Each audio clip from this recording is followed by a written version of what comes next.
but it's one that should be covered.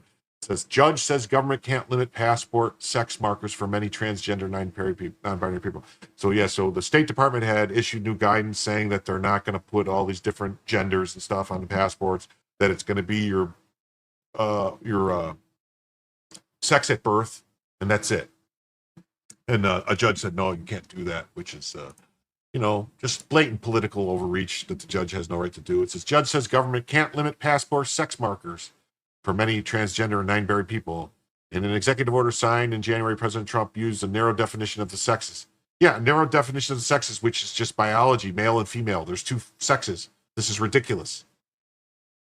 A federal judge has blocked the Trump administration for limiting passport sex markers for many transgender and non-binary Americans. Tuesday ruling by U.S. District Judge Julie Kobik means that transgender and non-binary people who are without a passport or need to apply for a new one can request a male, a female, or an X identification marker rather than being limited to the marker that matches their gender assigned at birth. First of all, it's not your gender assigned at birth. It's your gender at birth. It's your sex at birth.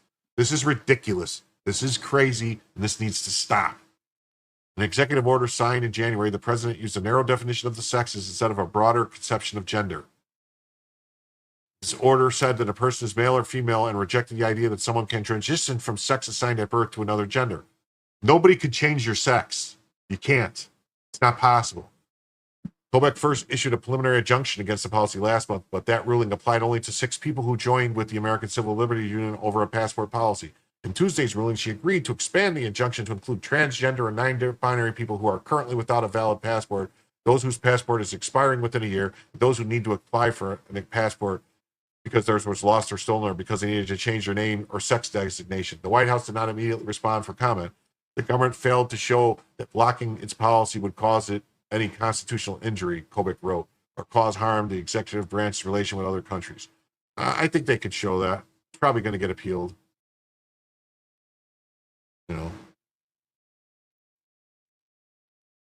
Yeah, it's crazy. How dare they? That's pedo stuff. Transgender and non-binary people covered by the preliminary injunction, meanwhile, have shown that the passport policy violates their constitutional rights to equal protection.